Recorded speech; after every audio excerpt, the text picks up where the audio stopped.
Здравейте, приятели! Аз съм Веско и в последния един месец забелязах, че много от вас ми задавате въпроси относно ПВА-то. Затова днес реших да направя точно това видео, в което ще ви покажа как се прави ПВА и какво представлява.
Препоръчвам ви да поставяте кулката така на ПВА-то.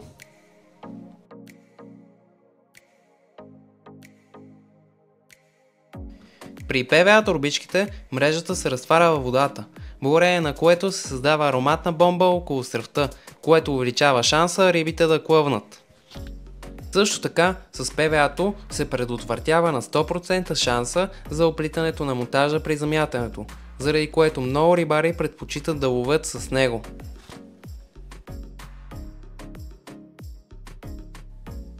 Ако решите да правите ПВА-та, ви препоръчвам на първо време да си вземете двойна ПВА система. Защото не само, че излиза цената много по-изгодно, понеже получавате две системи с по 7 метра мрежа, като едната е 35 мм ПВА-та, а другата е за 25. Но също така получавате и двойната ткачка, която става за малката система 25 мм, но и за голямата. И по този начин, когато си вземете един път системите, след това не ви е нужно да ги купувате допълнително. След като ви свърши ПВА-то, единственото нещо, което трябва да вземете е ПВА мрежа пълнител, с която да заредите старата си система.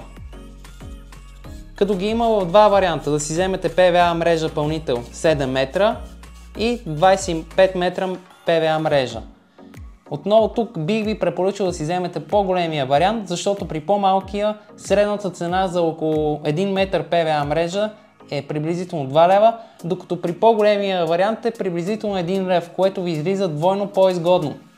За захранка ви препоръчвам да използвате готовите ПВА стик миксове на марката T-Bites, за които вече съм правил кратко видео ревю, за което ще ви оставя линк в описанието. Ако искате да си спестите времето от правенето на ПВА турбичките, вече има и готови в магазина shopandtwins.com, за който ще ви оставя линк в описанието. Давайте по един палец нагоре, ако видеото ви е харесало, абонирайте се за канала от кръгчето ето тук, а ако имате интерес за готовите смески за ПВА, изгледайте видеото ето тук. Чао и до нови срещи!